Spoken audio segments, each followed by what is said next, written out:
Just sign it, Meg. You were never anything in this marriage. Don't waste our time. All right, Garrett. This is the last thing you will ever get to design where I'm concerned. The papers made a sound when they hit the table, sharp, like a slap. Meg heard it before she saw them. She had been looking at the window. The November sky outside was the color of old pewter. Flat, unhelpful. The kind of sky that offers nothing and apologizes for nothing and simply exists. Gray and enormous, above whatever is happening below it. She looked down at the table. The documents were thick, cream-colored paper. Official. The kind of paper that costs money to produce, that communicates before a single word is read that the person who ordered it has resources and has decided to use them. At the top of the first page in clean black type, petition for dissolution of marriage. Meg read those 4 words. She read them again. She put her hands flat on the table. Her hands were shaking. She could feel it. A fine, deep tremor that started somewhere around her wrists and moved through her palms. She pressed them down against the cool marble surface and held them there. No one needed to see that. The conference room was on the 32nd floor of Whitfield Financial Group's main building. She had been in this room before, many times, for dinners, for events, for the kind of social obligation that Garrett called networking, and she called endurance. She had never been in this room like this. Garrett sat at the head of the table. He was leaning back in his chair. His fingers were laced across his chest. He wore a dark suit charcoal with a very faint stripe, and his cufflinks caught the overhead light when he moved. He looked the way he always looked in professional settings, composed, certain. The kind of certain that comes not from knowledge but from having never been seriously questioned. To his right sat Philip Crane. Philip Crane was 61 years old and had silver hair that he wore like a credential. He had a reputation in the city's legal circles for being brilliant, meticulous, and entirely without sentiment. He had a waiting list. He had been retained by the Whitfield family for 11 years. He did not look at Meg when he slid the papers across the table. To Garrett's left sat Dorothea Whitfield. Dorothea was 65. She wore a cream wool blazer and a strand of pearls that Meg recognized as a gift from Garrett's father, delivered on their 40th anniversary. She was adjusting the clasp of her bracelet when Meg walked in. She did not stop adjusting it when Meg sat down. 3 board members filled the remaining chairs. Meg knew their faces. She did not know their first names. They had never offered them. Garrett's executive assistant stood near the door with a tablet, taking notes probably, or appearing to. No one had offered Meg a seat. She had taken one anyway. She had walked in, seen the room, understood what the room was designed to communicate, and sat down in the nearest chair with her coat still on and her bag in her lap because she would not stand at the threshold of this room like someone awaiting a verdict they had not asked for. She sat. She breathed. She looked at the papers. Petition for dissolution of marriage. The baby shifted inside her. A slow roll, low and heavy. 8 months along. She was 8 months along and her coat no longer buttoned across the middle, and she had pressed the elevator button in the lobby 11 minutes ago and counted floors all the way to 32. She always counted floors when she was nervous. It was a habit from childhood. Her brother Teddy had taught it to her. Count something. Count anything. It keeps one part of your mind occupied so the other part can function. She had counted to 32. She was still functioning. Philip Crane cleared his throat. Mr. Whitfield has decided to proceed with the dissolution at this time. The petition reflects the terms he considers reasonable given the circumstances. He would like to allow you time to review. Meg looked at Garrett. Garrett looked back at her. His expression was pleasant, neutral. The expression of a man who is prepared for a meeting and believes the preparation was thorough. I thought, Meg said. She stopped. The words were not coming in the right order. She sorted through them. I thought we were going to talk, she said. Before anything was filed. We are talking now, Garrett said. His voice was smooth, modulated. It was the voice he used with people he had already categorized. The voice that communicated, without saying so directly, that the conversation had a predetermined shape and her participation in it was largely ceremonial. Dorothea did not look at her. She finished adjusting her bracelet. Meg understood then, not gradually, all at once. The way you understand something when the last piece drops into place and the image becomes clear and you realize, with the specific nausea of retrospect, that the image was always there. You were simply choosing not to see it assembled. This was choreographed. The location, the audience, the timing, 8 months pregnant, moving carefully, enormous and slow and undeniably vulnerable. The papers delivered not to her attorney, not to a neutral office, not through any of the channels that a man who respected his wife would use. Here, in this room, in front of these people. Garrett wanted witnesses. He wanted her to cry in front of the board. He wanted to establish, in the first moment of this process, that she was the emotional one, the reactive one, the one who could not be trusted with assets or narrative or the careful machinery of what happened next. He had staged this room for her collapse. Her hands were still shaking under the table. She picked up the papers. She turned to the first page and she read. She read the way she had always read important documents, carefully, starting at the top, every word. She had a graduate degree in financial law that she had never used professionally, that she had mentioned to Garrett exactly twice in 4 years of marriage, that he had received both times with a particular brand of mild interest reserved for information that does not fit into one's existing understanding of a person. She read. The room was silent. Someone shifted in their chair. Someone's coffee cup made a small sound against its saucer. Outside, 40 stories above the street, a helicopter crossed the gray sky. Garrett shifted in his chair. Meg read. She read the custody provisions. She read the asset division terms. She read the clause referencing the prenuptial agreement they had signed 4 days before their wedding, in a room with his family's attorney and without her own. She read the section labeled financial settlement, which referenced figures that bore no relationship to the actual state of his assets as she understood them. She read the section that referred to her in 2 places as his spouse, not by name, as his spouse. She was 8 months pregnant with his daughter, and she was his spouse. She read for 4 full minutes. No one spoke. The silence was not comfortable. When she finished, she set the papers down with exactly the same careful precision with which she had picked them up. She looked at Philip Crane. I will need my own legal representation, she said. Of course, Philip Crane said. Something had shifted slightly in his voice. A fractional adjustment, the tone of a man recalibrating. That is your right. Then I will not be signing anything today. She picked up her bag. She stood. The baby was heavy against her ribs, real, insistent. A solid living weight that she had been carrying for 8 months, and that reminded her, in this moment with absolute clarity, why none of this was going to go the way Garrett had planned it. She looked at him. She did not cry. She did not shake. She did not demand an explanation in front of a room assembled to watch her demand one. She said, I hope this is what you wanted, Garrett, because it is the last thing you will get to design. She walked to the door. Her heels were not loud, but in that room, in that silence, everyone heard them. The door closed behind her, smooth, quiet, final. In the hallway, she pressed her back against the wall. Her heart was going very fast. She could feel it in her throat, in her fingertips. She pressed both palms against the wall behind her and breathed. In, out. The baby moved. A firm kick just under her ribs. She pressed her hand to her stomach. Okay, she thought. Not to herself. To her daughter. Okay. We are okay. She was not certain this was true yet, but she said it anyway. Because some things need to be said before they are true. Because some truths require the saying in order to become real. We are going to be okay.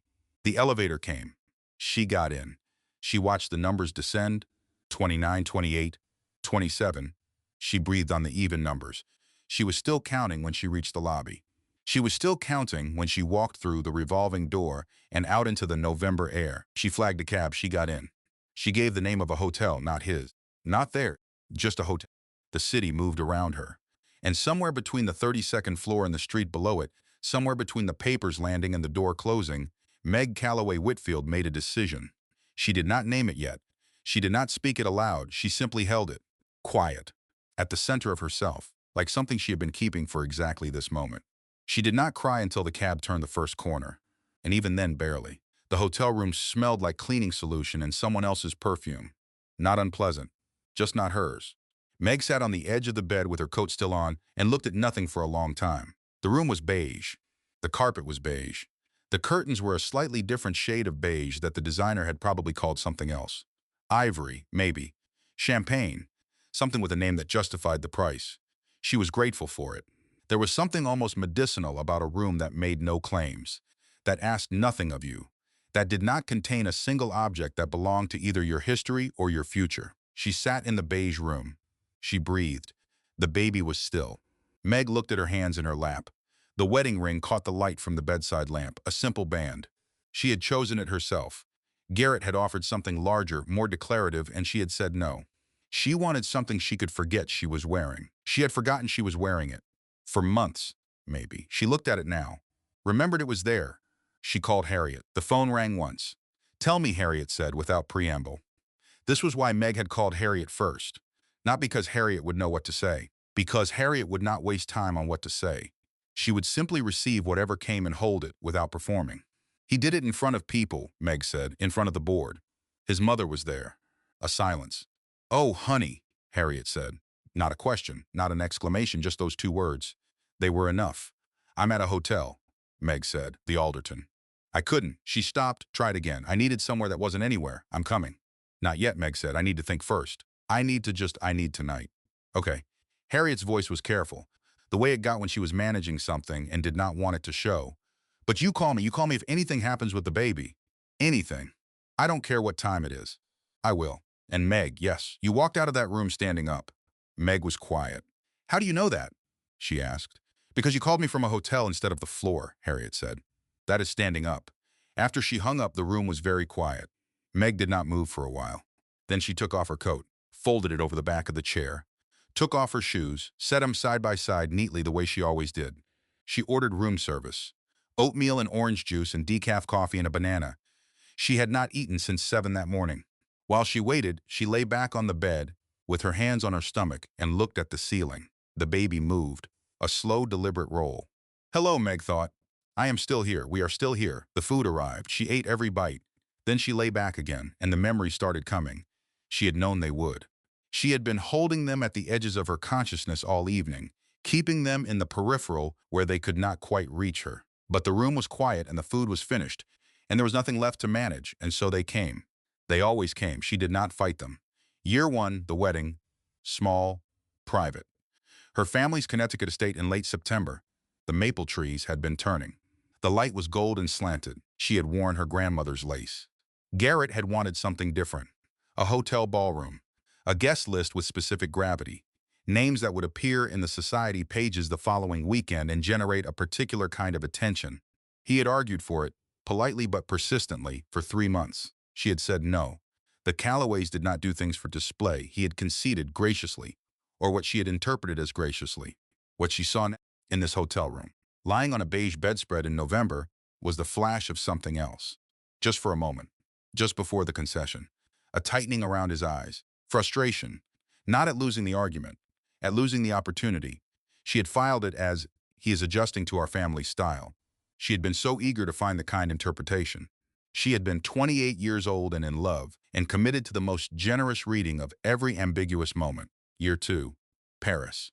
A week in April.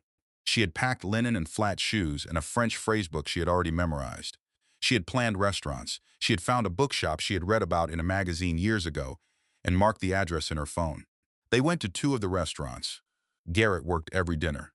Not conspicuously. He was too practiced for that. But the phone was always face down on the table, and it buzzed, and he would check it briefly, apologetically, and then be slightly absent for the rest of the course. Present in body. Somewhere else in mind. She had told herself, this is what it means to love a driven man. She had told herself, this is the price of the life we have built. She had eaten very good steak frites across from a man who was apologizing with his eyes while his attention was elsewhere. And she had called it marriage. And she had meant it. And she had been wrong about what it was. The bookshop. She went alone on the 3rd day while he was on a call. She found the book she had been looking for. She read half of it in the shop, standing in the natural light from the front window while the smell of old paper surrounded her. And that was the best afternoon of the entire trip. She had not told him that. Year 3. The discovery. Not a dramatic one, nothing cinematic, a receipt. On his desk. A restaurant she knew on the west side, a table for 2. A date that corresponded to an evening she had spent in Connecticut with her mother. She had held the receipt. She had looked at it. She had thought about asking. She had filed it. Not consciously. Not with deliberate self-deception. With the specific practice numbness of someone who has spent 2 years developing a system for managing information that does not fit. Client dinner, he would say. I mentioned it. You must have forgotten. She would second-guess herself. She always second-guessed herself in those conversations. He was very good at that particular kind of pressure. The kind that did not push but simply waited for you to move on your own. She had filed the receipt. She had made dinner. And there it was. That was the moment she should have asked. Not because asking would have changed what was happening, but because not asking was the beginning of something. A habit. A practice of looking away. A system she had built without knowing she was building it, out of the ordinary materials of a marriage that was slowly becoming something she did not have the language for. She pressed her hands to her eyes. The ceiling of the beige hotel room waited patiently above her. I was not stupid, she thought. She said it again, deliberately. I was not stupid. I was trusting someone I had committed to. Those are different things. She took her hands away from her eyes. She looked at the ceiling. I know what I saw. She reached for her phone. She opened the search browser. She typed signs of gaslighting in a marriage. She had typed this before, several times, over the past year.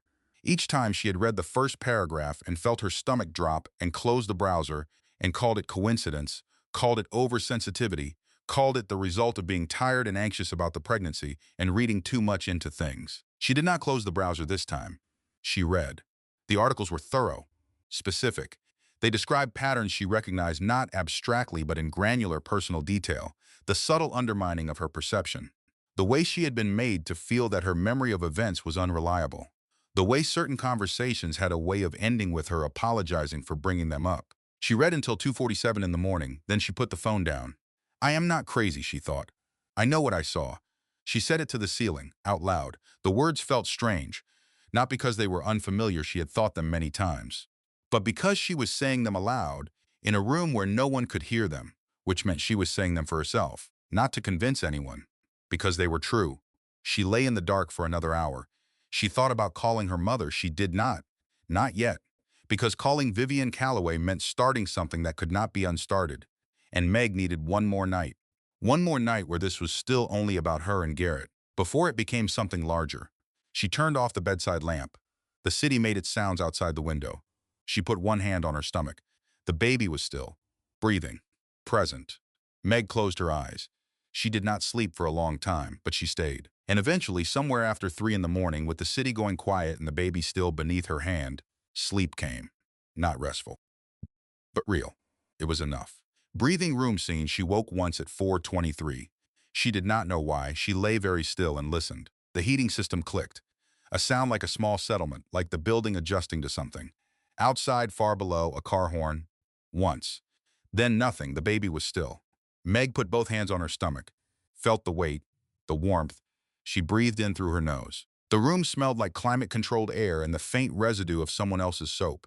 The sheets were stiff, hotel stiff, cleaned 100 times. She closed her eyes. The heating clicked again. She slept.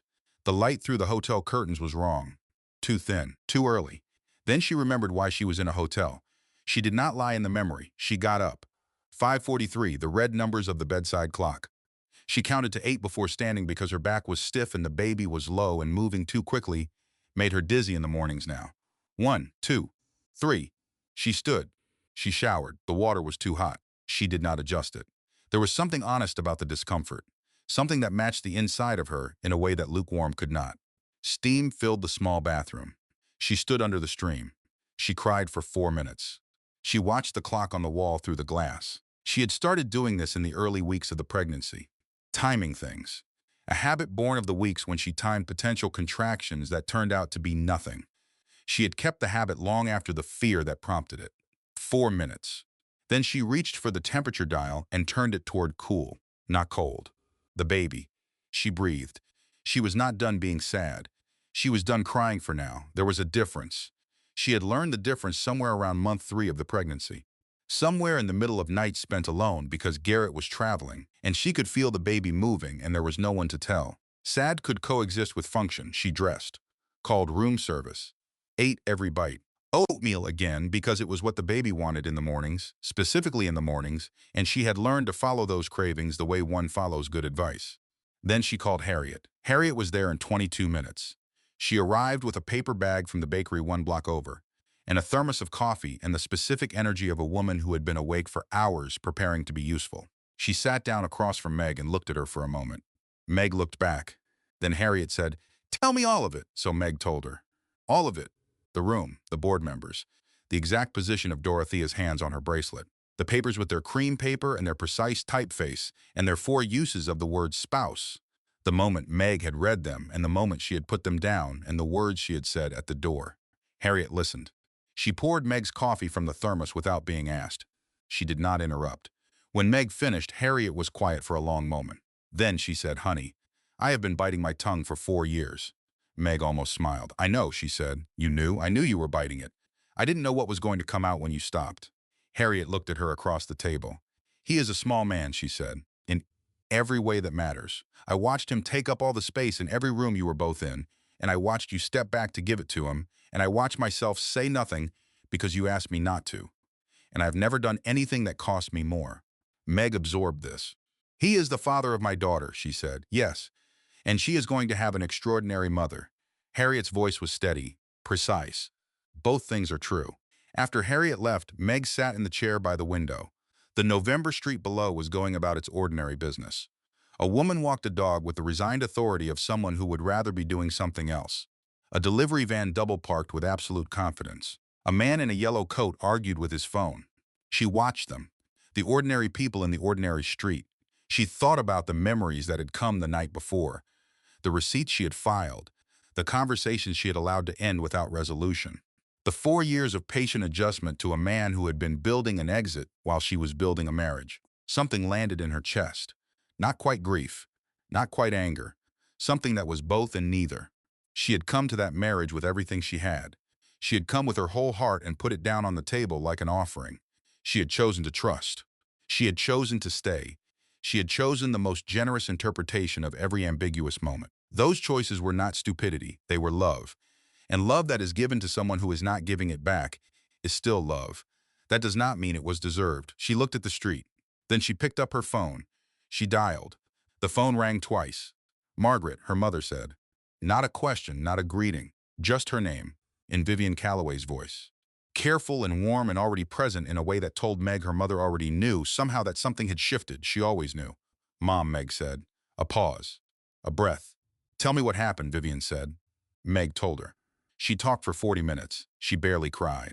She described the room and the people in it, and the papers and Dorothea's bracelet, and the elevator and the cab and the hotel. She described the memories from the night before.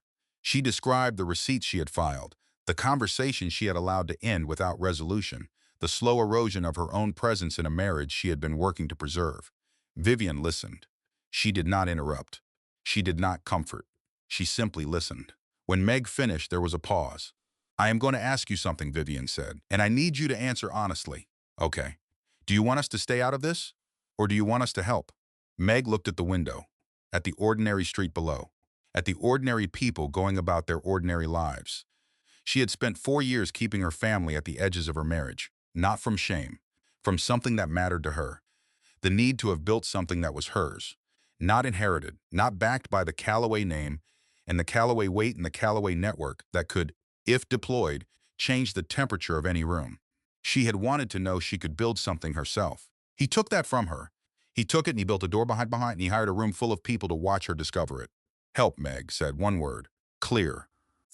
Certain. Vivian Calloway was quiet for exactly 2 seconds. Then, good. I will call Theodore.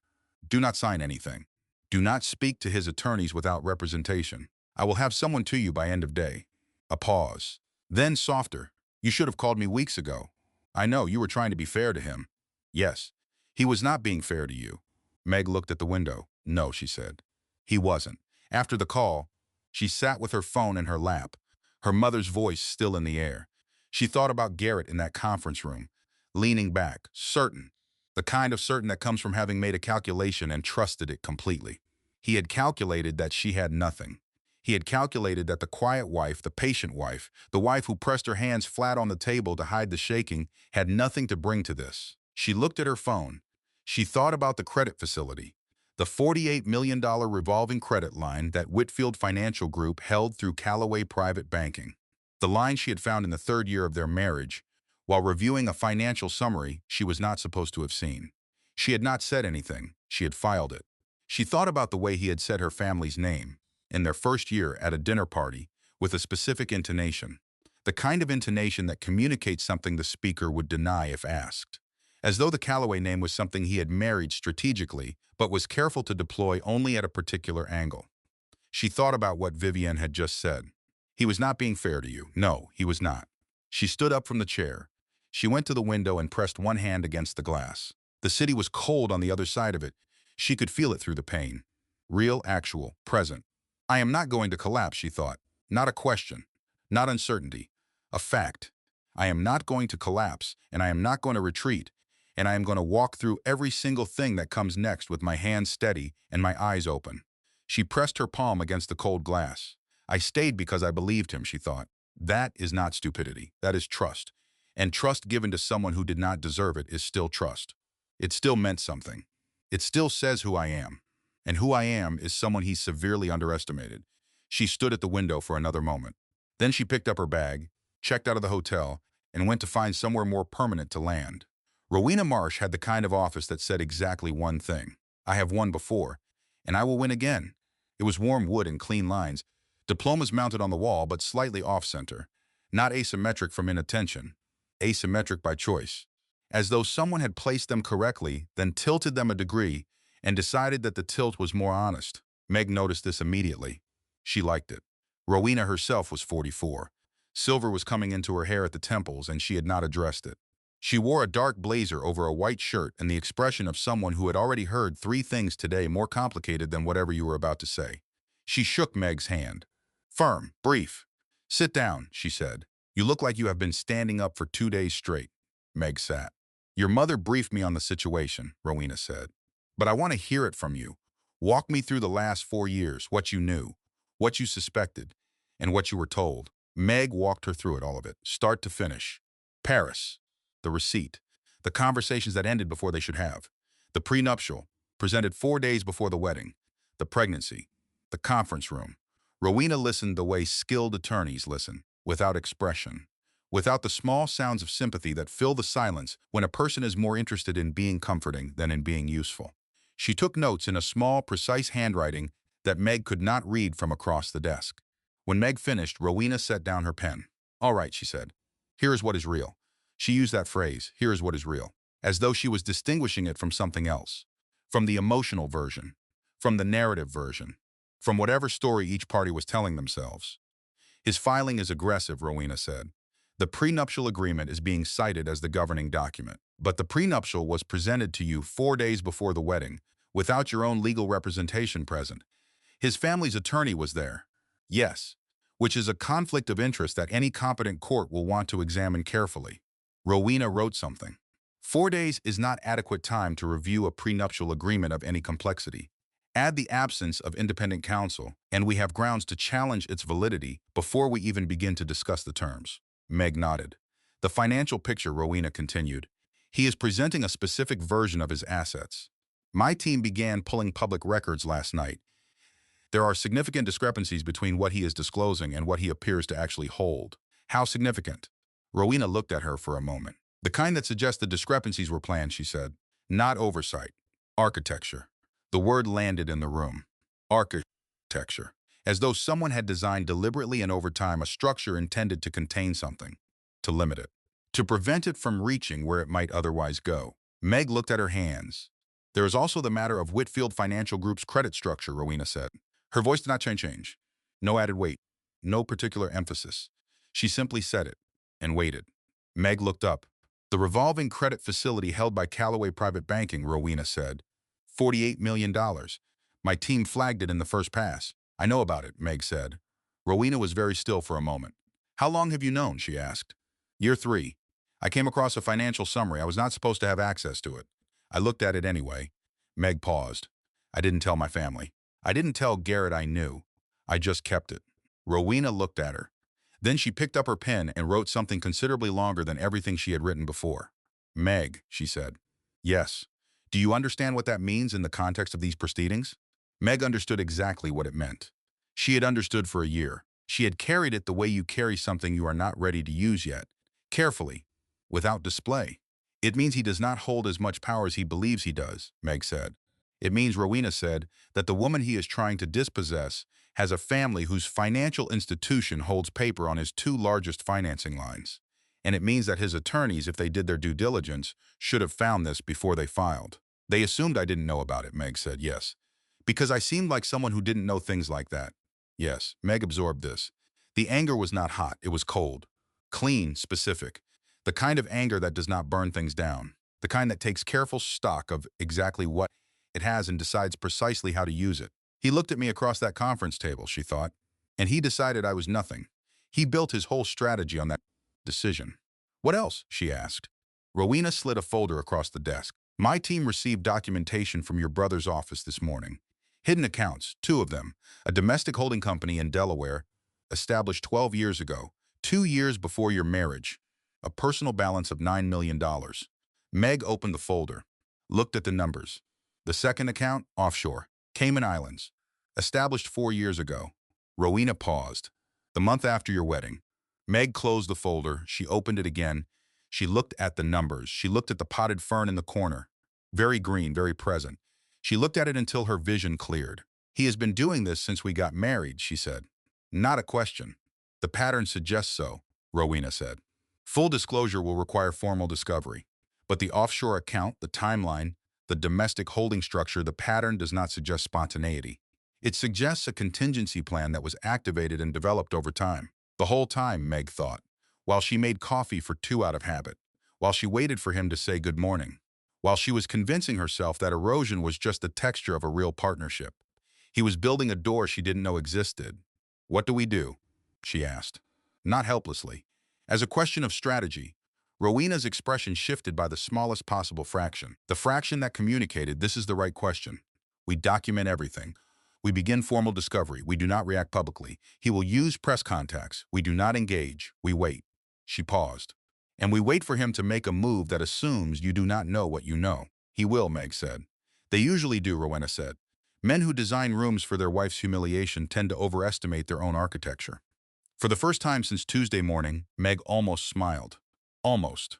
One more thing, Rowena said as Meg stood to leave. His lead counsel, Philip Crane. He has worked with your family's legal team twice. On unrelated matters. He knows who the Callaways are. Meg turned. Then he knew when he filed, she said. He should have known. Which means he either didn't tell Garrett, or he told him and Garrett decided it didn't matter. Yes, because he thought I'd go quietly. Because you always seem like someone who would, Rowena said. Meg stood at the door. She looked back at the slightly off-center diplomas on the wall. Schedule the formal discovery, she said, and find out everything you can about his acquisition conversations. Rowena looked up from her notes. What acquisition conversations? The ones he hasn't told anyone about yet, Meg said, but he's having them. She closed the door behind her, smooth, quiet, purposeful. Breathing room scene. She sat in her car in the parking garage for 22 minutes, not driving, not on her phone, just sitting. The garage was cold and dim, and smelled of concrete and exhaust, and the particular staleness of enclosed spaces that don't get real air. Her breath made a small cloud in front of her. She put both hands on the steering wheel. The leather was cold. She felt it against her palms. Real. Actual. Present, the baby was still. She looked at the concrete pillar directly in front of the car. Gray, ordinary. Marked with a small yellow stripe from some long-ago parking incident that no one had bothered to repaint. She counted her breaths. 7 in. Hold. 7 out. The baby kicked once, firm, decisive, as if registering agreement. She counted 7 more breaths. Then she started the car. The text from Harriet arrived at 6:49 in the morning. It contained a link. No message, just the link. Meg clicked it. The headline read, Whitfield Financial Group CEO announces separation, confirms company stability and leadership continuity. She read the statement below it, 4 paragraphs. Careful language. The phrase mutual decision appeared twice. The phrase leadership continuity appeared 3 times. There was a line about remaining committed to his responsibilities and to his family's future. She was referred to in the final paragraph as his spouse. Not by name. His spouse. She set the phone on the kitchen counter of the apartment she had moved into the previous evening. Her old apartment. 3rd floor. West-facing. She had kept it for 3 years after the wedding. She had told Garrett it was sold. It was not sold. She had kept it because something in her, some quiet, watching, patient part of her that had never been entirely fooled, had understood that she might need it. She had never said this to herself directly. She had called it a financial investment. She had called it an attachment to a previous chapter. She had called it a lot of things. But the apartment existed, and it was hers, and she was standing in it now, reading a press release that called her his spouse, and the specific clarity of that combination was something she would not try to describe. Harriet called at 7. I am reading it to you, Harriet said without greeting. I am reading the whole thing. Are you ready? Read it? Harriet read it, including with a voice of controlled and masterful contempt the line about remaining committed to his family's future. He is something else, Harriet said when she finished.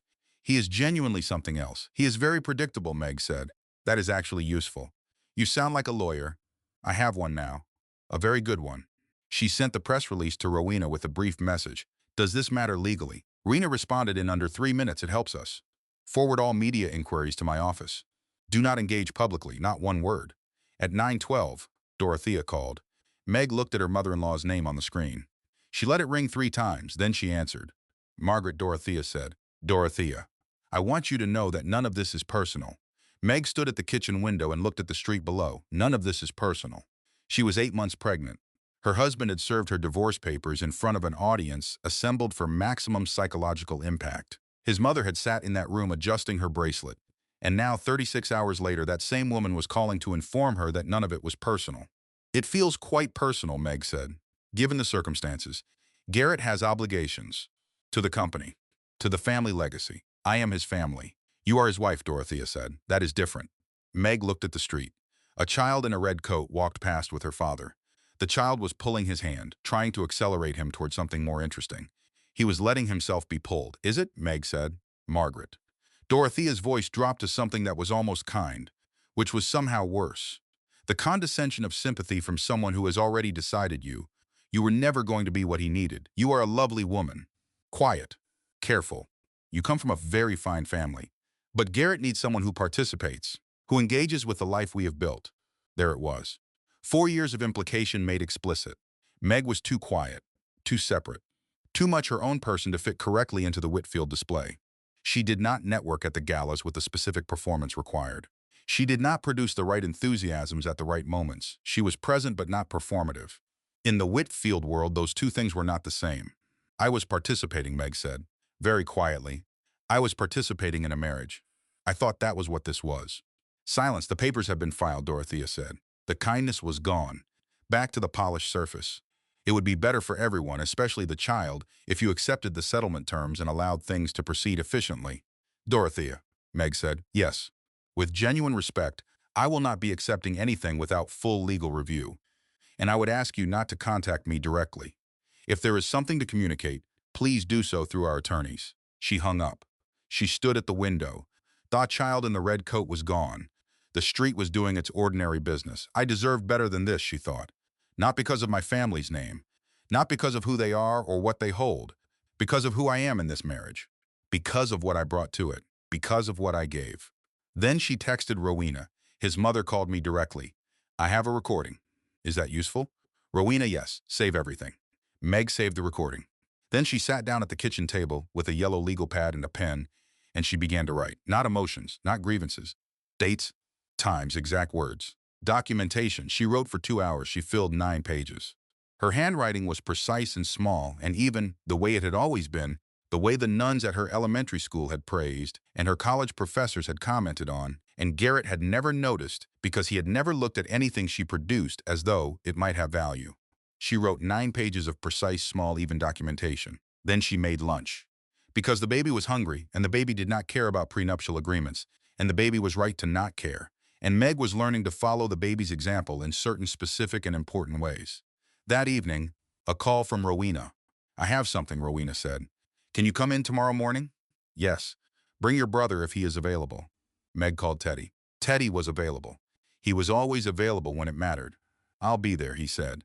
And then after a pause, how are you actually doing, Meg? She thought about it honestly. I am angrier than I have ever been in my life, she said. And it is the clearest I have felt in years.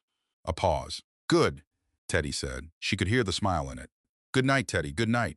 Call me if you need anything before morning. She hung up. She stood in the kitchen of the apartment she had secretly kept for 3 years. Starting over feels impossible, she thought. I know it does. But staying feels like a kind of slow disappearance. And I have already been disappearing for 4 years. I am done being invisible. She turned off the kitchen light. She went to the room she was beginning to arrange as a nursery. She stood in the doorway and looked at the space. Small, west-facing. Not the nursery she had designed in the Whitfield penthouse, with its custom millwork and the professional nursery consultant and the mobile that cost $800 and played Bach. Just a room, with a window, with light. She stood in the doorway for a long time. Then she went to bed.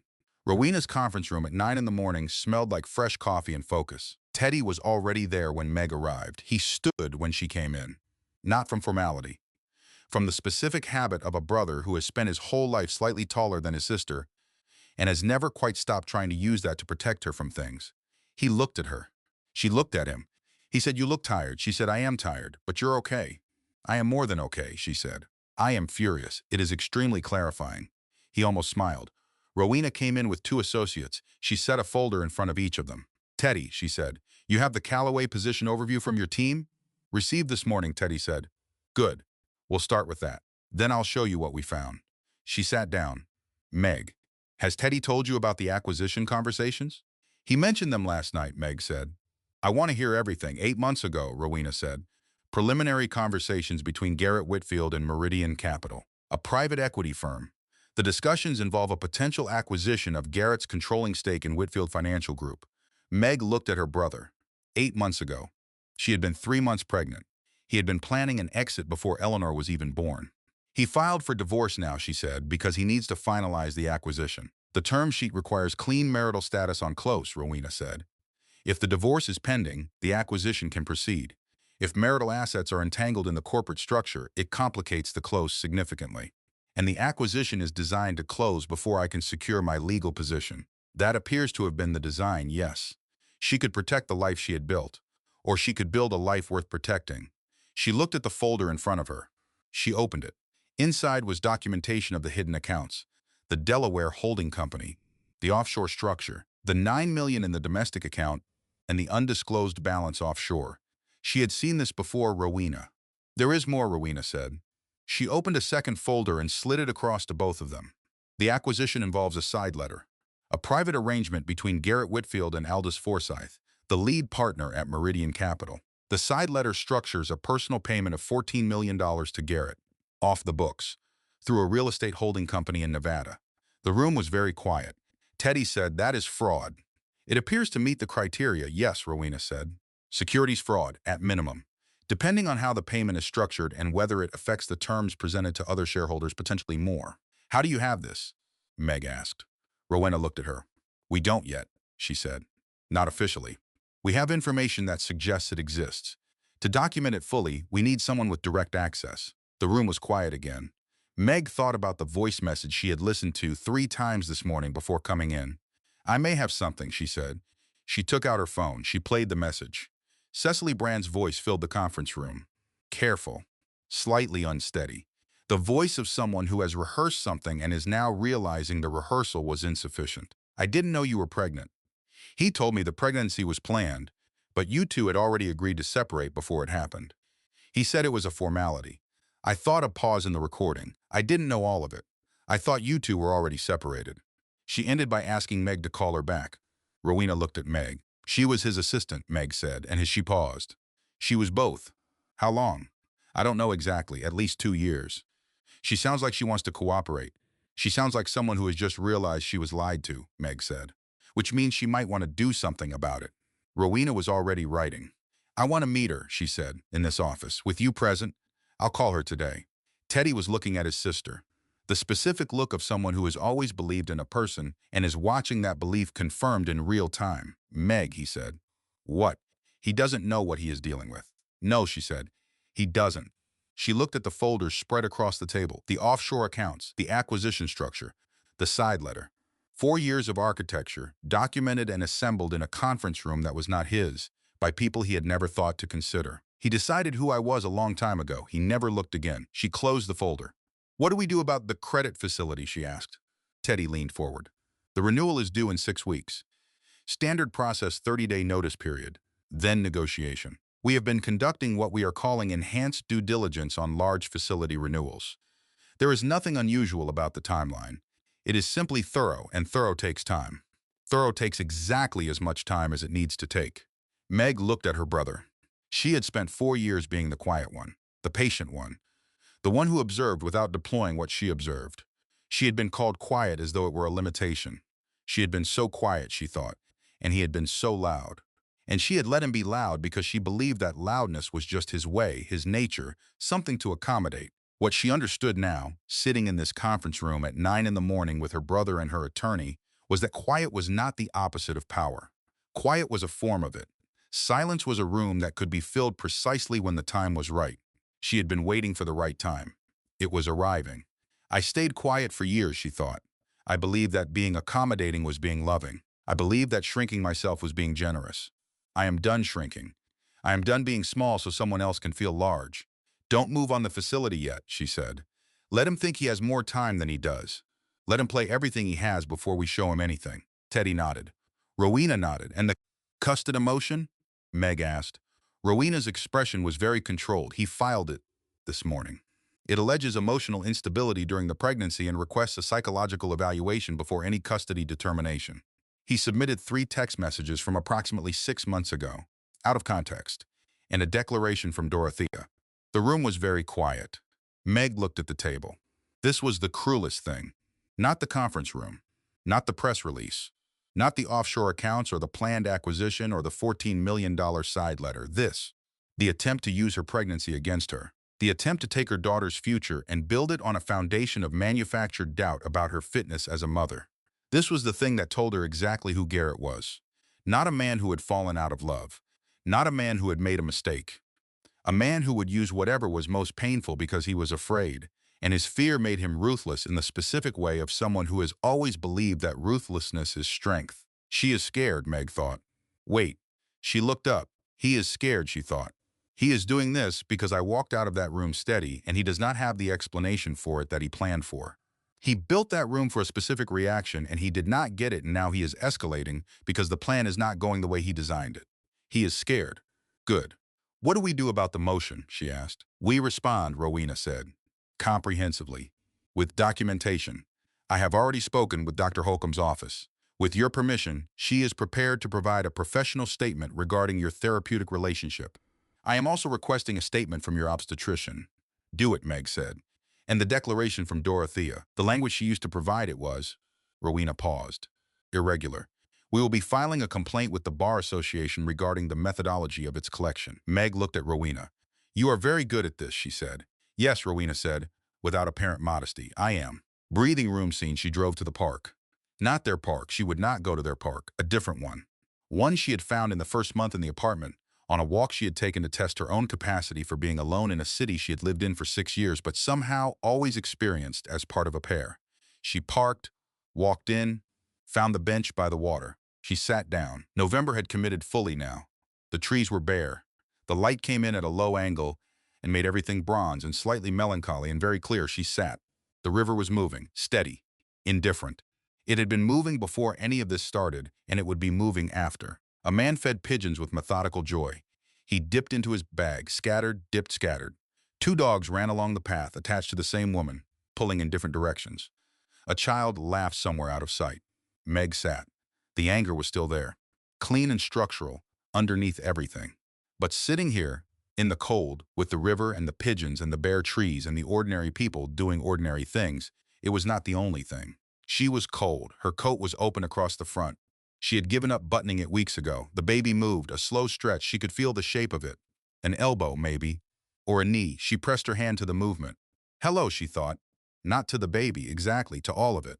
To the river and the bare trees and the cold air and the life that was still moving forward whether she was ready or not. Hello. She sat for 32 minutes. Then she went to find something to eat. She moved into the apartment on a Wednesday. It was raining. She owned 4 boxes of things she had slowly, over the previous 2 weeks, brought from the penthouse in the evenings when Garrett was at the office. Books, the blanket her grandmother made, a photograph from the Connecticut estate, a set of mixing bowls her mother had given her, the year she turned 25, terracotta, heavy and warm and exactly right for things that matter. She unpacked the mixing bowls first. Then she stood in the middle of the living room and looked at the space. Small, real, hers. The windows were west-facing. The afternoon light was coming in low and pale. It made the floor look old and warm. The floor was old. She had chosen this apartment partly because of the floors, wide planks, the kind that creak in exactly the right places, that tell you the history of the building in the language of sound. She stood in the middle of her floor. She did not unpack anything else that evening. She made tea. She sat on the couch, which was the one piece of furniture she had moved from the old apartment into the penthouse and then moved back again like a treaty returned to its original home. She sat on the couch. She looked at the boxes. She thought about nothing for a long time. The days that followed had a specific texture. Not difficult, exactly, dense. Like moving through something with more resistance than air. She went to Rowena's office. She called her brother. She met with Dr. Holcomb. She ate her meals. She walked. She documented.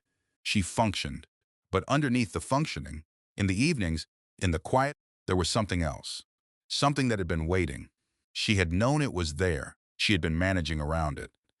The way you manage around a bruise, not avoiding it entirely, just being careful of the pressure. On the Thursday of the second week, at 8:37 in the evening, she stopped managing. She ran a bath. Not immediately. She sat on the edge of the tub first and watched the water rise. The bathroom was small. One window above the toilet. White tiles, slightly older, slightly uneven in the grout lines from years of thermal expansion and contraction. The steam came up. She got in, carefully. The doctor had cleared warm baths, not hot, warm. She lay back. The water held her. She looked at the ceiling. And then, in the silence of the small bathroom, with the steam rising and the window going dark and the water cooling so gradually, she hardly felt it move. She asked herself the question she had not been able to ask. What did I think this marriage was for? Not who Garrett was. She knew who Garrett was. She had 19 pages of documentation in Rowena's files that described who Garrett was with legal specificity. What did she think the marriage was for? She had wanted something that was hers, something she chose, something separate from the Calloway name and the Calloway history and the Calloway weight that followed her everywhere, even when she was trying to move without it. She had been the youngest, the quiet one, the one who watched and waited and never needed to be the center of anything. She had chosen Garrett because he seemed, at 28, like someone she had found herself, not been guided to, not introduced to through the network, someone she had simply met at a gallery opening who had talked to her for 2 hours about architecture and made her laugh twice and called the next day. She had chosen him, herself, and the choosing had mattered to her enormously, more than she had ever said out loud. The grief that came then was not for Garrett. It was not for the marriage she had hoped for. It was for the choosing, for the act of it, for the 28-year-old who had stood at a gallery opening and believed with her whole self that she was building something that belonged to her. She had wanted so badly to build something. The water was cooling. She added more hot. The baby moved. A single deliberate movement. Low, real. Meg pressed her hand to her stomach through the water. She felt the shape of her daughter, the weight of her, the fact of her. Hello, she said. Not in her head. Out loud. To the room, to the steam. To herself. Hello. I don't know who I am right now, she said. Out loud. To her daughter. To the small bathroom. To whatever was listening. I thought I did. For a long time, I thought I was someone who was building something. And then I spent 4 years not noticing that I was building something for someone else.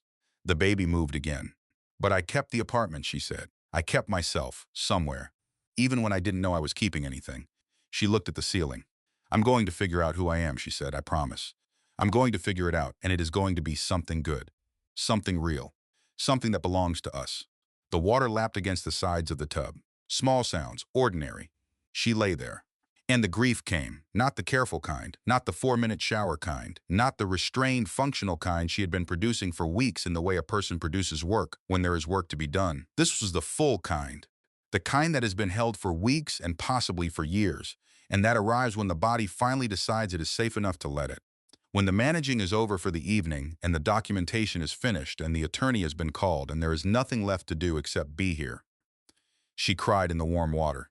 She cried for the 4 years, for the coffee she made for 2 out of habit, for the Paris trip and the receipt and the conversation she ended before they could threaten the version of things she was trying to maintain. For the 28-year-old at the gallery opening who believed she was choosing something for herself and was, without knowing it, walking into someone else's calculation. She cried for her daughter, who would know her father only in pieces, who would love him anyway, because children do, because children have an extraordinary capacity for loving people who have not deserved it, and Eleanor would exercise that capacity, and Meg would have to watch and would have to let her, because that love was Eleanor's to give, not Meg's to manage.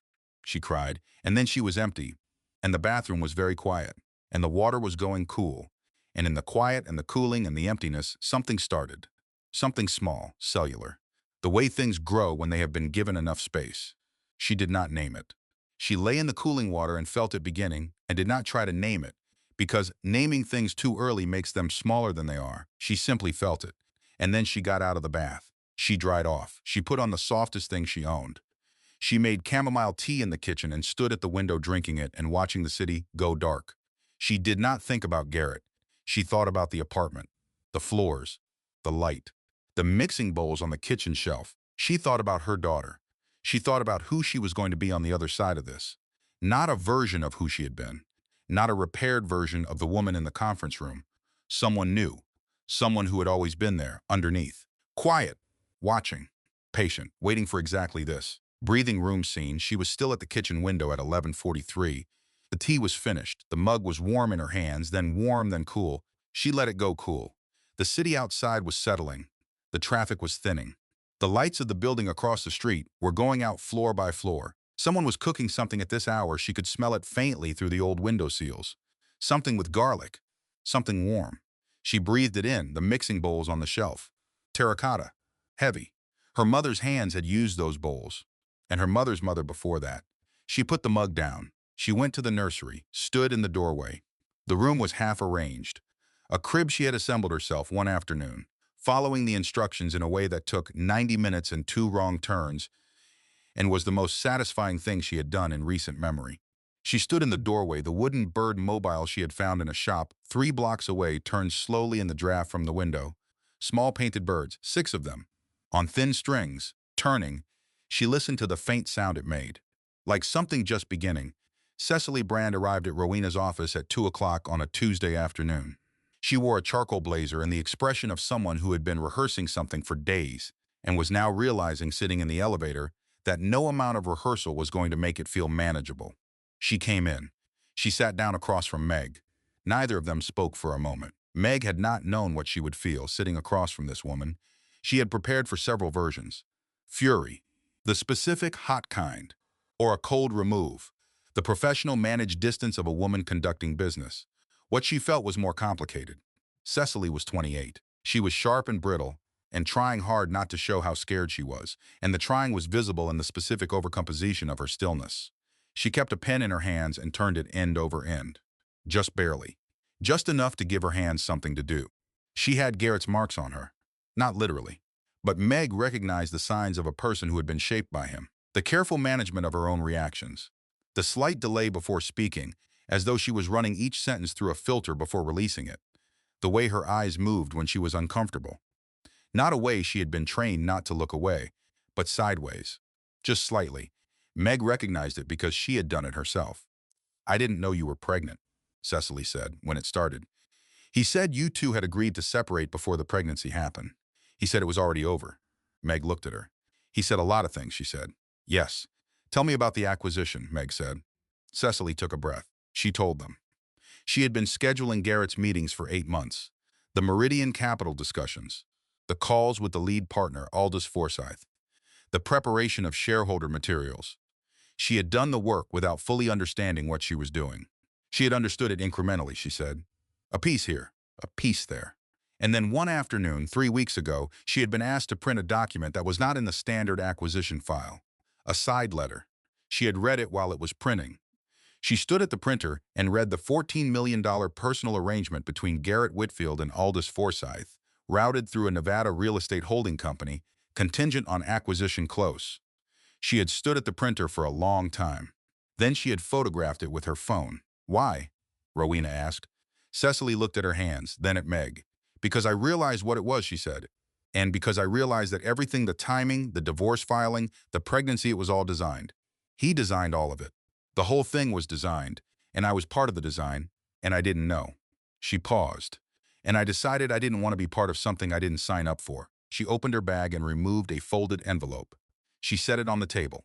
"Copies," she said, "of the side letter and the Meridian Capital preliminary terms, and the communication log between Garrett and Forsyth over the past 6 months." Rowena took the envelope. She opened it. She reviewed the contents. Something shifted in Rowena's expression. "The fraction that communicated this is significant. I'll need you to sign an affidavit," Rowena said, "and to be available for further consultation." "I know," Cecily said. "I expected that." Meg looked at her. She thought about what it would have felt like to be 26 years old and to be told by someone you trusted that a situation was what it wasn't, to believe it, to build something on that belief, and then to stand at a printer and have the belief dismantle itself, line by line, in a document you were not supposed to read. She thought about herself. At 28, at a gallery opening, believing. They were not the same. She knew they were not the same. But they were not entirely different either. "He told you what you needed to hear," Meg said, not cruelly, not gently, simply, as a fact that deserved to be stated. "Yes," Cecily said. "He figured out what made you feel seen, and he used it." Cecily looked at her. "And me," Meg said. He did the same thing to both of us. Differently, but the same thing. Cecily's jaw was tight. Her eyes were very bright. I thought I was the exception, she said. I thought I was different. So did I, Meg said. That is how it works. He needs you to believe you are the exception. Because if you know you are not, you start asking questions he cannot afford. The room was quiet for a moment. Then Cecily said, "What do you need from me?" "The affidavit," Rowena said. "And testimony if it becomes necessary." "I'll do whatever is needed," Cecily said. She looked at Meg. "I'm sorry, I know it doesn't fix anything." Meg looked at her for a long moment. "No," she said, "it doesn't fix anything. But it tells me who you actually are. And that matters." After Cecily left, Meg sat with Rowena in the conference room. The copies of the side letter were spread across the table. $14 million. Nevada. A private arrangement designed to extract personal value from a transaction that would, if completed on the presented terms, disadvantage both the company's shareholders and a specific spouse. "What does this do?" Meg asked. "Used correctly, it halts the acquisition," Rowena said. "It opens a potential securities fraud investigation. It unravels the timeline he built this divorce around. And for the custody motion. The custody motion is already addressed. Dr. Holcomb's statement is prepared. Your obstetrician's statement is prepared.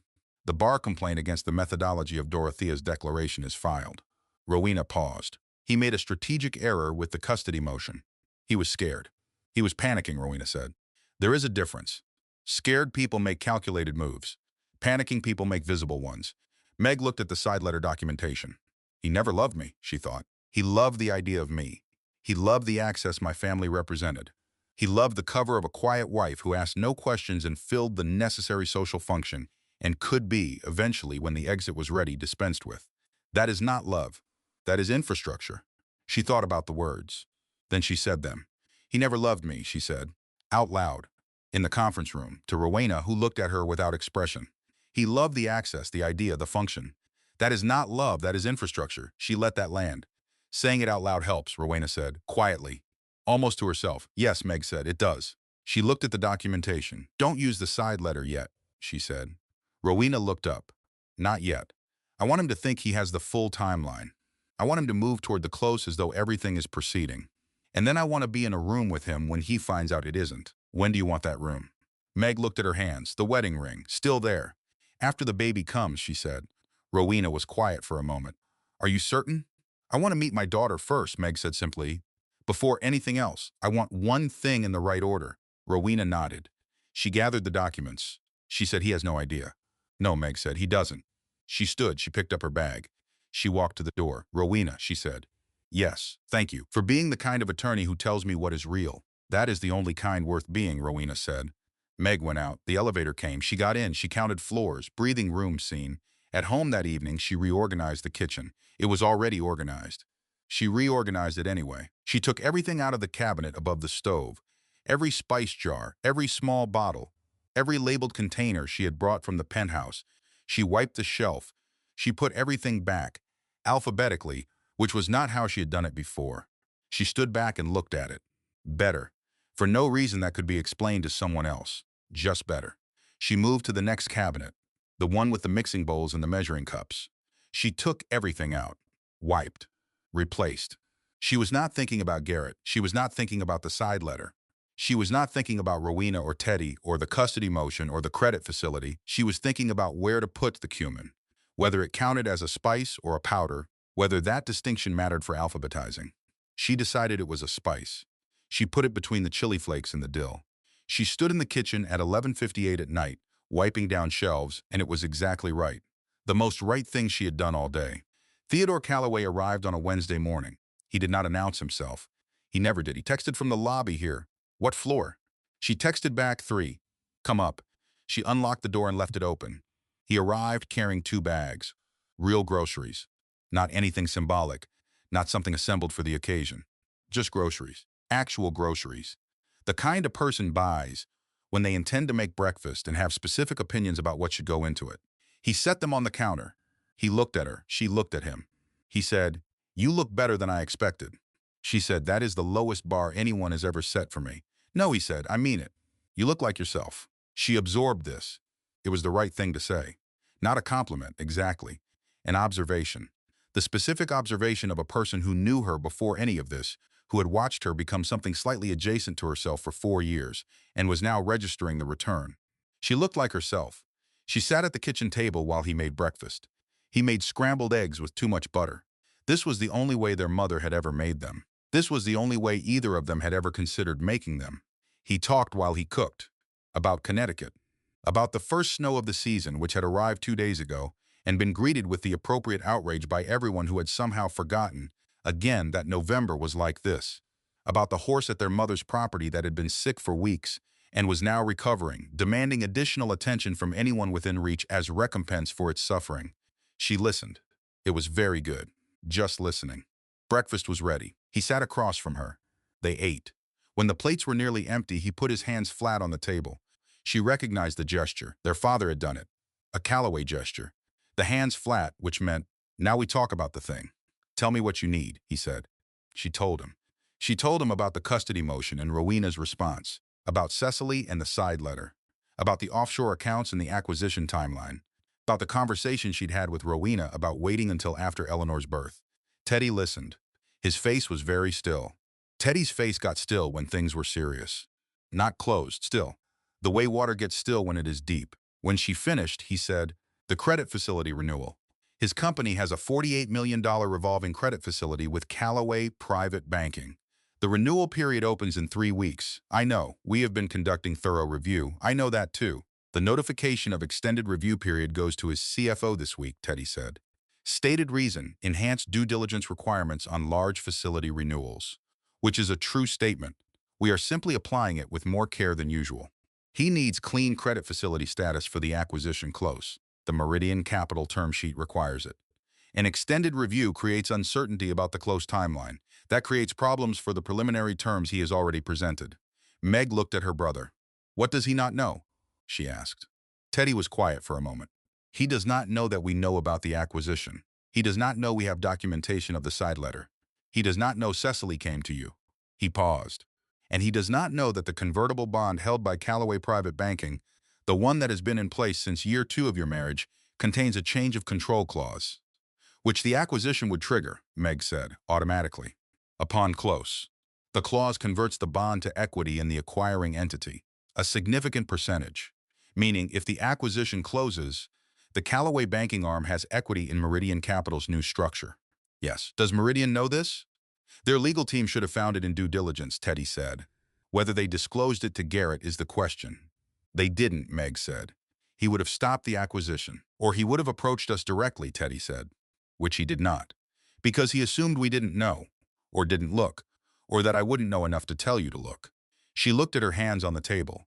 She thought about the woman she had been for 4 years, quiet, patient, accommodating, building a life inside someone else's estimation of her capacity. She thought about what it would mean to him, to everyone in his world, to discover how wrong that estimation had been. Not with satisfaction, with something cleaner, with the clear, settled knowledge of a woman who has been underestimated long enough to know exactly what to do with it. Don't move on the bond clause either, she said. He doesn't find out about any of it until I am in the room. Teddy looked at her. After Eleanor, she said. After Eleanor, he agreed. She looked at him. Teddy, she said, yes, I am going to be all right. I know, he said.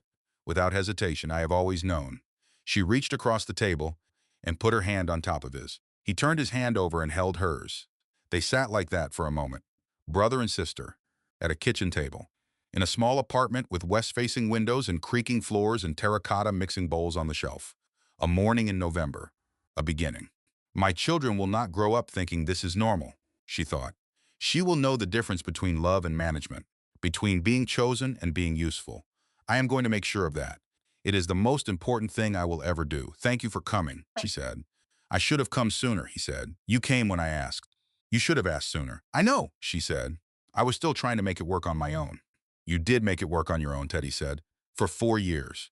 And then you did it again for the past 3 weeks. All I did was carry groceries and know when to slow walk a credit facility renewal. She smiled. The real kind. The kind that reached her eyes. You make very good eggs, she said. Better than his chef, Teddy said. Much better, she said. They finished breakfast. He stayed until 2 in the afternoon, helping her hang the wooden bird mobile in the nursery in a way that would not damage the ceiling. They argued gently about the best hook placement. They tried 3 positions. They landed on the 4th. He drove back to his hotel. She stood in the nursery doorway. The mobile turned in the draft from the window. 6 wooden birds painted by hand turning in the ordinary air. She stood there for a long time. Breathing room scene, she woke in the night to the sound of rain, 3:41. She lay still for a moment and listened. Rain against the old window glass. A specific sound, not hard, not dramatic. The steady, settled sound of rain that has decided to rain and is doing so without apology. She listened. The baby was still. She pressed her hand to her stomach and listened to the rain and the breathing, and the city settling under the weight of the weather. The mobile in the next room made no sound. The floor creaked somewhere, just once. The building adjusting. She breathed. The rain continued. She slept. Rowena's formal response to the custody motion was filed on a Thursday morning. It was 47 pages. Meg did not count the pages. Rowena told her afterward, 47 pages. A thorough, documented, multiply-source response that included Dr. Patricia Holcomb's professional statement, her obstetrician's medical confirmation, a detailed rebuttal of each of the 3 text messages submitted as evidence, and a formal complaint to the State Bar Association regarding the circumstances under which Dorothea Whitfield's declaration had been collected. It also included a footnote referencing Garrett Whitfield's relationship with Cecily Brand, documented from personnel records, which established a conflict of interest in the custody claims. That footnote was 3 lines long. It was the 3 lines that mattered most. Garrett's attorneys called Rowena at 4:30 that afternoon. The tone had changed. Meg was in Rowena's office when the call came in. Rowena took it, listened for approximately 90 seconds, and said, "I'll convey that to my client," and ended the call. She looked at Meg. "They are requesting a pause in the proceedings to assess the full legal landscape," Rowena said. "Which means," Meg said. "Which means he is recalibrating," Rowena said. "Something in our response was not what they expected." The footnote, almost certainly, Meg looked at the window. The city was gray and ordinary and completely indifferent to the 47-page document that had just changed the shape of something. He is scared, she thought. Good. The credit facility notification, she said. When does his team receive it? Tomorrow morning, Teddy said from his chair in the corner. He had attended this meeting at Rowena's invitation. He was reviewing documents on his phone and participating in the conversation without appearing to. The specific multitasking of a person who has been in many rooms like this and has learned how to be present in several registers simultaneously. And the response timeline? 30 days to acknowledge. Then negotiation. The extended review could take an additional 60 days, depending on our due diligence findings. 90 days total. If we are thorough. Be thorough, Meg said. Teddy did not look up from his phone. We are always thorough, he said. The call from Philip Crane's office came the following Monday. Teddy was not in the meeting when it was reported to Meg, but he called within the hour. They found the bond, he said. Without preamble, Meg was at home. She was sitting at the kitchen table, reviewing a document Rowena had sent her regarding Anisette's disclosure timelines. She set the document down. Which part? She asked. The change of control clause. Their legal team flagged it during what appears to have been an emergency due diligence review. They sent a cautiously worded inquiry to our general counsel this morning. Cautiously worded, Meg said. How cautious? The kind of cautious that communicates that someone has just discovered they are standing in a room whose floor plan is different from the one they were given, Teddy said. She sat with this. She had spent 20 years making herself smaller so someone else could feel larger. She had been so practiced at it that she had stopped noticing she was doing it. She had called it accommodation. She had called it partnership. She had called it the ordinary texture of sharing a life with another person. She was done shrinking. She was done being small so someone else could feel large. What did your general counsel say? She asked. That our due diligence review is ongoing, and we will be in touch at the appropriate time, Teddy said, which is both true and approximately as helpful as saying nothing. Good, she said. Keep saying approximately nothing until I am in a room with him, Meg. Teddy said. Yes. There is something else. She waited. I spoke with Harriet this morning, he said, about the press situation. The financial journalist, she mentioned the one with the long-standing relationship with our legal team. What about him? He is becoming curious about the Whitfield acquisition story. Not about the divorce, about the acquisition. He has been pulling public records about the Meridian capital structure, and he has found some of the same inconsistencies we found. Meg was quiet. Is this a problem? She asked. It is a development, Teddy said carefully.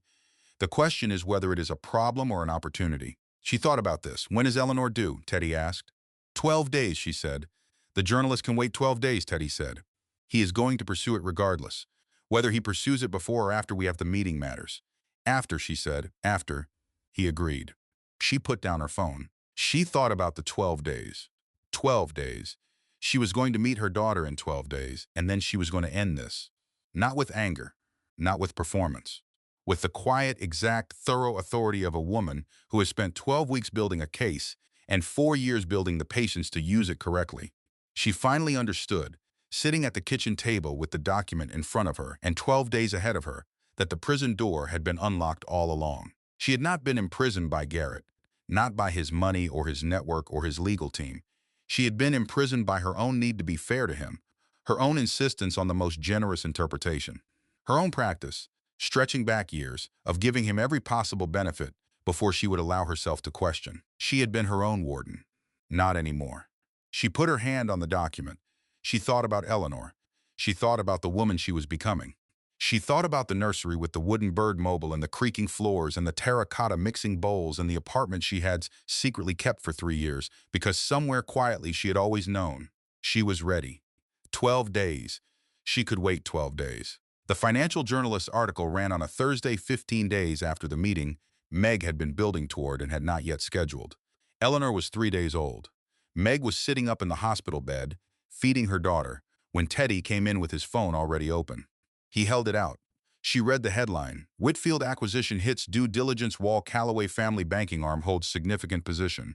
She read the article. It was thorough, precise.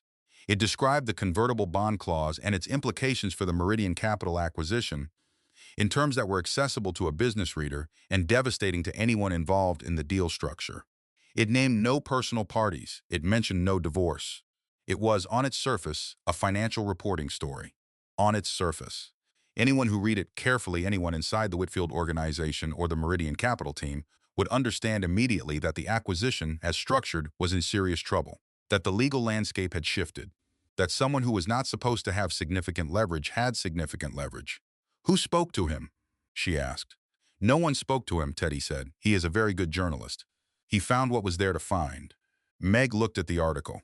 She looked at Eleanor, 3 days old, eyes open for the first time that morning, dark, like Meg's, focused on things near her face. Okay, Meg said. Set the meeting.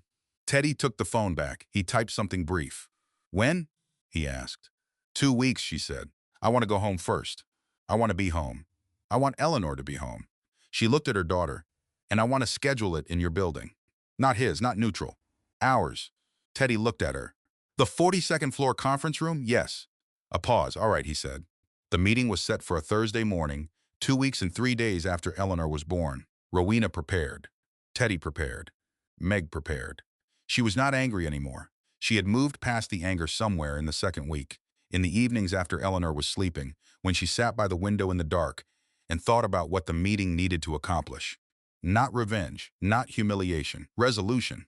She wanted her daughter's future secured. She wanted the assets correctly valued and correctly divided. She wanted the false narrative corrected. And she wanted, this was the part that surprised her with its simplicity, she wanted it to be over. She wanted to begin. The day before the meeting, she sat in the nursery after Eleanor's feeding, 2 in the morning. The apartment was very quiet. The bird mobile was turning. The city was doing its faraway, indifferent city things outside the window. She looked at her bare hand. The wedding ring was in a dish on the kitchen windowsill. She had taken it off 11 days ago. Not dramatically. She had simply slid it off one evening, held it in her palm for a moment, and set it in the dish. She would decide later what to do with it. She was not ready to decide yet. She looked at her hand. Then she looked at Eleanor. Sleeping. Breathing. Entirely unconcerned with all of it. 11 days old and fully present in the world, demanding nothing more than warmth and food and the sound of her mother's voice. I do not need his admission, Meg thought. I do not need his apology or his acknowledgement or his remorse. I need his signature. And I need my daughter to grow up with a story that is built on truth. That is all. That is enough. She stood. She went to bed. In the morning, she dressed carefully. Not performatively. Carefully. In the way of someone choosing what they want to carry into the room. She chose something in deep green. Soft. Warm. Something that was hers. She made breakfast. She fed Eleanor. She kissed her daughter on the top of her head, which smelled like something Meg had no name for except right. She handed her to Harriet, who had arrived at 7:30 with the specific energy of someone who knows the importance of what is about to happen and is committed to being useful. Call me the minute it's done, Harriet said. I will. Are you ready? Meg picked up her bag. She looked at the apartment. The floors, the light, the mixing bowls on the shelf. Yes, she said. She went. The conference room on the 42nd floor of Callaway Private Banking's building had a different view than the one on the 32nd floor of Whitfield Financial Group. Higher, steadier, quieter. The city from this height looked orderly, comprehensible. The traffic patterns below followed their logic. The buildings arranged themselves into something that could be understood. Meg arrived at 8:45. The meeting was at 9. She walked in. She sat at the head of the table, not a symbolic choice, a practical one. She was the one who had called this meeting. She was the one with something to present. The head of the table was where you sat when you had something to present. She sat, she had a glass of water, she did not touch it. She looked at the city through the windows. She thought about the 32nd floor, about the morning in November that was now 4 months ago. The cream-colored papers and the sound they made when they hit the marble, and her hands pressed flat and the baby kicking under her ribs and the specific calculated staging of a man who believed the room was already his. She thought about how far she had come from that room. Same woman. Entirely different ground. At 9 o'clock, Philip Crane arrived with Garrett and 2 associates. Garrett walked in and looked at the room. At the height of it. At the view. At the Callaway Private Banking letterhead on the materials arranged at each place setting. At Meg at the head of the table. Something moved across his face. It was there for only a fraction of a second, and then it was gone, managed back behind the professional neutral. But Meg had 4 years of practice reading what happened in that fraction of a second. It was the expression of a man who has just walked into a room and understood, instantaneously, that the room is not what he planned. He sat.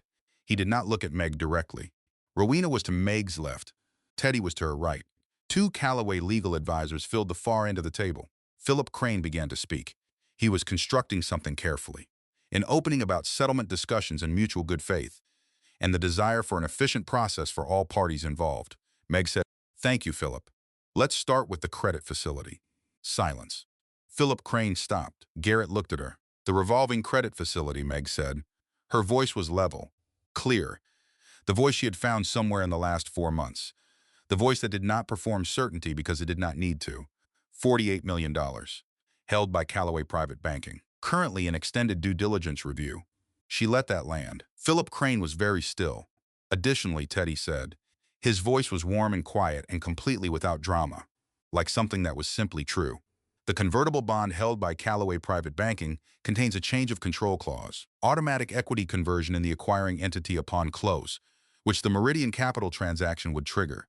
Garrett's jaw moved. He did not speak. "Third item," Rowena said. She spoke the way she always spoke. Precise, without inflection. The voice of someone who has assembled facts and is presenting them.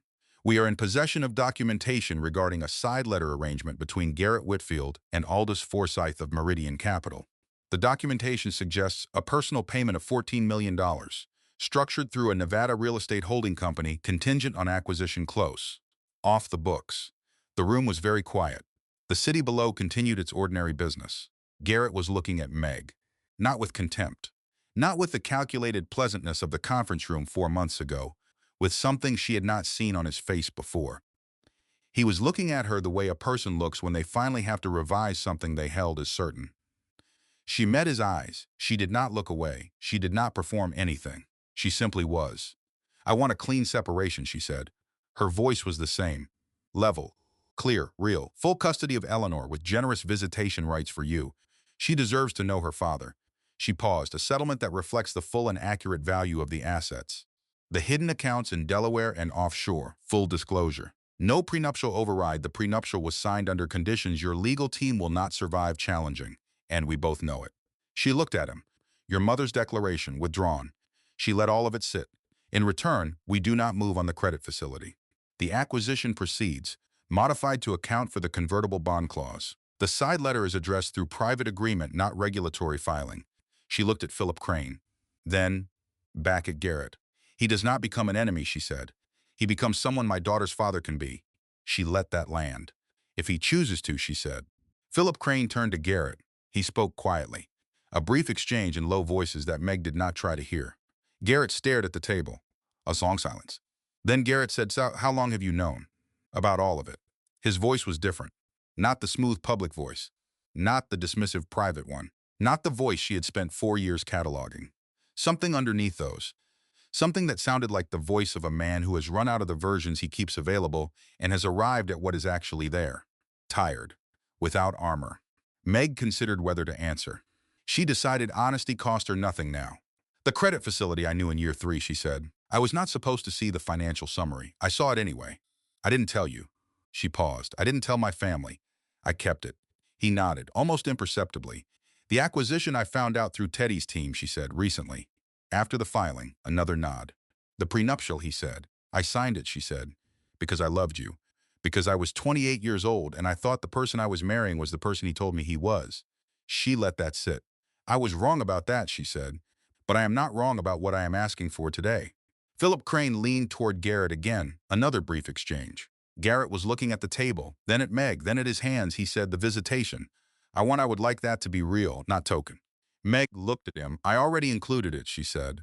A real structure. Because Eleanor deserves that. He looked at her. The expression that moved across his face was complicated. She did not try to read all of it. Some of it was not hers to read. He said, I underestimated you. The words sat in the room. Meg did not say, yes, you did. She did not say, I know. She said, I know. And then she said nothing else. Because there was nothing else that needed saying. The meeting concluded 40 minutes later with a framework agreed in principle and the commitment from Philip Crane's office to have draft terms to Rowena by end of week. Meg stood, Teddy stood, Rowena gathered her materials. Garrett did not look at Meg again as he left. She did not watch him go. She stood at the window of the 42nd floor and looked at the city below. Comprehensible, orderly, moving, she breathed. Breathing room scene. 3 hours later, she was home. Eleanor was asleep against her chest. The apartment was quiet. Harriet had gone. Teddy was back at his hotel. Rowena was at her desk. Meg sat on the couch in the afternoon light. The baby was warm and heavy and breathing in the specific rhythm that Meg had already memorized. Already filed somewhere under essential. She did not think about the meeting. She looked at the light on the floor. The west-facing windows were doing what they did in the afternoons, turning the old wood gold, making the ordinary room look like something that had been here a long time and would be here a long time after. The bird mobile was not visible from the couch, but she could hear it, just barely. A faint, almost inaudible sound when a draft moved through the apartment. The city was outside, doing its things. Her daughter was breathing. She was here. That was enough. The draft settlement arrived on a Friday. Meg read it at the kitchen table with a cup of tea going cold and Eleanor in the bassinet 2 feet away, making the small sounds of a person who is not quite awake and not quite asleep and considers both states optional. She read it twice, then she called Rowena. It is close, she said. The asset disclosure is still incomplete. The offshore balance needs full accounting. I will respond accordingly, Rowena said. The custody language is substantially what we proposed. Yes. The visitation structure is reasonable. She paused. He asked for regular contact in the first year. I have no objection to that. He included it in the first draft voluntarily, Rowena said. That is worth noting. Meg looked at Eleanor. The baby had her eyes open, looking at something near the window. The light, maybe. Babies were interested in light. It is worth noting, Meg agreed. The negotiations took 11 days. They were handled entirely between Rowena and Philip Crane. Meg attended 3 working sessions. She spoke when she needed to speak and was silent when she did not, and left each session with the clear, settled feeling of a person who knows what they need and is not performing anything beyond that. On the 12th day, the settlement was signed. Meg signed it at Rowena's conference table on a Tuesday afternoon with Eleanor in a carrier against her chest. She used a pen her father had given her on her law school graduation. She had kept it in a drawer for years. She had not known what she was keeping it for. She signed, she put the pen down, she looked at Rowena. Rowena said, it is done. 2 words. Exactly sufficient. Meg looked at Eleanor. The baby was asleep, pressed warm against her chest, entirely unbothered by the legal instruments being finalized around her. What happens now, Meg asked. Not urgently. Simply now you live your life, Rowena said. And for the first time in weeks, something in her expression relaxed into something more than professional satisfaction, something that was almost warmth, which you are, I think, very prepared to do. That evening, the press statement. Meg sat at the kitchen table with a legal pad and a pen, and she wrote it herself. 4 sentences. She crossed out 3 attempts before she had the version she wanted. She read it to Harriet over the phone. Margaret Calloway is pleased to confirm that the dissolution of her marriage has been finalized through collaborative legal process. She remains focused on her daughter and on her own next chapter. She is grateful for the support of her family and friends. She has nothing further to add at this time. Harriet was quiet for a moment. That is the most powerful thing I have ever read, she said. It is 4 sentences, Meg said. That is why, Harriet said. The statement was released on a Thursday afternoon. By Friday morning, it was the version running in the business press. Garrett's statement from 4 months ago, the one that called her his spouse and talked about leadership continuity and made no mention of her name, looked, in comparison, like what it had always been. A performance. Her 4 sentences looked like a person. The financial journalist article had run the week before. The acquisition story was continuing to develop in the press. Meridian Capital had paused its public communications. Aldous Forsyth had not commented. The side letter, which had not been referenced in any public document, was the subject of what Teddy described as significant private conversation among people who knew what to look for. It was not Meg's problem. It had not been her problem since the morning she had walked into the 42nd floor conference room and spoken her terms clearly and sat in the quiet while they landed. Her problem now, her only problem, was Eleanor and herself and the life that was beginning. The dignity win arrived not in any single moment but in the accumulation of them. In the press statement, in the way Rowena had described the settlement process in her subsequent communications as notably efficient and professionally conducted on both sides. In the way Philip Crane, whom Meg would never see again, had apparently told a colleague that he had not anticipated the sophistication of the opposing position. She had never wanted drama. She had wanted to be seen accurately. She had been, this is the beginning, she thought, not the end. I spent 4 years observing without deploying what I observed. I spent 12 weeks building something from that observation. I will take that the patience, the precision, the knowledge of how to hold something until the right moment, and I will carry it into the next chapter. Into whatever comes after this, I am ready. Vivian arrived on a Sunday. She texted from the lobby, here. Meg texted back, come up. Doors open. Vivian let herself in. She did not announce herself. She set her coat over the back of the nearest chair and looked around the apartment. Took in the floors and the light and the mixing bowls on the shelf and the nursery doorway at the end of the hall. She did not comment on any of it. She came to where Meg was sitting on the couch and she sat down beside her. She held out her hands. Meg transferred Eleanor to her grandmother. Vivian looked at Eleanor for a long moment. The baby looked back, that new unfocused attention of someone learning what the world looks like from a range of 18 inches. She has your eyes, Vivian said. Don't tell me whose nose she has, Meg said. She has your grandmother's nose, Vivian said. The good one. The one that made your grandmother look like she had opinions about things. Meg almost laughed. She has opinions about things, she said. They always do, Vivian said. They sat in the Sunday afternoon light. The apartment was warm. The city outside was doing its Sunday things. Slower than weekdays. More considered. Vivian held Eleanor without effort. The way of someone who has held babies through several generations and has long since stopped thinking about how. Meg sat beside her mother and looked at her daughter, and the light coming through the west windows and the mixing bowls on the shelf and the apartment that was hers. I need to tell you something, Vivian said. Meg waited. When you called me, Vivian said. That first morning, when you told me what he had done. A pause. I was not surprised. Meg looked at her. Not at the divorce, Vivian said quickly. At the room. At the way he chose to do it. I was not surprised because I had watched him for 4 years calculate the effect of things. The effect on the room, on the audience, on the narrative. She paused again. I said nothing because you did not ask me, and because I still believed that you needed to arrive at the truth yourself in your own time, in your own way, but I want you to know that I saw it. Even then, I saw it. Meg looked at her mother. You could have said something, she said. I could have, but you would not have heard me. Not because you were not capable of hearing, because you were not ready. And forcing someone to see something before they are ready to see it damages the relationship and changes nothing about the thing. Vivian looked at Eleanor. You were ready when you called me. 4 years is a long time to be not ready, Meg said. 4 years is a very ordinary amount of time to love someone before you understand them, Vivian said. There is no version of that sentence that reflects badly on you. Meg sat with this. The light was going gold, the afternoon moving into evening. Eleanor made a sound, not distress. Just sound. The sound of a person registering the world. Vivian made a small sound back. Eleanor settled. Mom, Meg said. Yes, I'm going to be all right. She said it the same way she had said it in the hospital. Not asking for confirmation, not seeking reassurance, stating something she knew. Vivian looked at her. Yes, she said, you are. After a long moment, Vivian said she is going to know exactly who you are. That is the most important thing you will give her. Meg looked at Eleanor, small, breathing, entirely present. 3 weeks old and already, somehow, entirely herself. I know who I am, Meg said, not a declaration. Not a performance. Just a fact.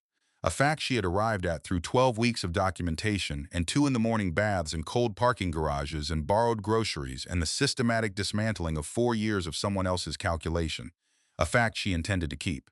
Vivian stayed until Eleanor's evening feeding. Then she put her coat on and kissed Meg on the forehead and walked out the door without any additional ceremony, which was exactly right, which was exactly Vivian. Meg locked the door. She stood in the quiet apartment.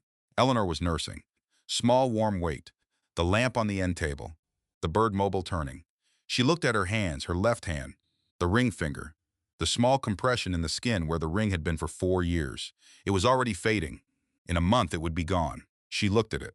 She thought about the woman who had worn that ring, who she had been becoming for 4 years without knowing it, who she had fully become in 12 weeks that had cost her more than she had words for and given her more than she had anticipated. She was grateful for none of it. She was prepared because of all of it. Both things were true. She would carry that without resolving it.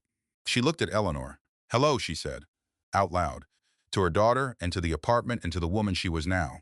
The baby made a sound. The mobile turned. The light held. Breathing room scene, she sat in the chair by the window after Eleanor was down. 11:27. She had not turned on any lights except the small lamp. The city outside was doing its late-night things. The traffic was thin. The building across the street had most of its lights off. 2 windows still lit. Someone working late, or someone who could not sleep, or someone watching something on a screen in the dark. She sat. The tea she had made was going cool. She did not drink it. She looked at the small ring dish on the windowsill. The wedding ring, small and gold in the lamplight. She looked at it for a while. Then she looked at the city. The buildings, the lights, the sky above them too bright with reflected light to show the stars properly, but not entirely without them either. She breathed. Once, twice. The third time she breathed out, something that had been held for a very long time went with it. Not gone, just released. She sat in the quiet for another hour. She did not think about anything in particular. She was simply here. In her apartment, in her chair, at her window, here. There is a window in the nursery that Meg has been ignoring since she moved in. West-facing. The frame is original to the building. Old wood painted over many times, slightly swollen in the cold. It lets in a draft in November. She had taped the seams with weather stripping she bought at the hardware store down the street. It helped somewhat. She had been meaning to put something in front of it. A bookshelf, maybe. A chair. Something that would make use of the space beside it. She never did. She stands at that window now. Eleanor is asleep in the crib behind her. 3 weeks and 4 days old. The specific sleep of someone who has eaten and been held and has nothing else she needs right now and knows it. The bird mobile is turning. 6 painted birds on thin strings, the draft from the old window making them move endlessly without effort. Meg stands at the window. The city below is doing what the city does on a Sunday morning. Slower than the week. More honest about itself. The coffee shop on the corner has its lights on. A man in a heavy coat walks a dog that is not cooperating with the pace he has in mind. A delivery truck idles at the light. Ordinary things. She has come to love ordinary things more than she expected to. She looks at the street. She thinks about the 32nd floor. The cream-colored papers, the sound they made. Her hands flat on the marble. 32 floors counted. The gray November light that offered nothing. She thinks about the woman who stood in that room, pressed her hands down, read every word, stood up. She looks at the woman in the window glass.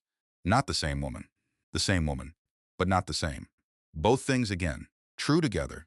She thinks about the things she has learned in the months since that room. That quiet is not the absence of power, it is a form of it. That patience is not passivity, it is precision. That the person who waits to speak until they have something worth saying will always command more room than the person who fills every silence. She thinks about what she has built, not in spite of the last 4 years, because of them. She would not choose them again, she is clear about that. She would not choose the 4 years of careful accommodation, or the conference room, or the offshore accounts, or the custody motion, or any of the specific cruelties that comprise the architecture of someone else's calculation. She would not choose them, but she is who she is because of them. The documentation, the patience, the credit facility she knew about for a year, the apartment she kept, the choosing every single time not to collapse in front of a room full of people who expected her to. She is that woman. She looks at the window glass. She looks back at Eleanor, 3 weeks and 4 days, asleep with her hands open beside her head. The way babies sleep when they feel entirely safe. The way Meg had not slept, she realizes. For years, she will learn it back. She looks at the window again. I should put a chair here, she thinks.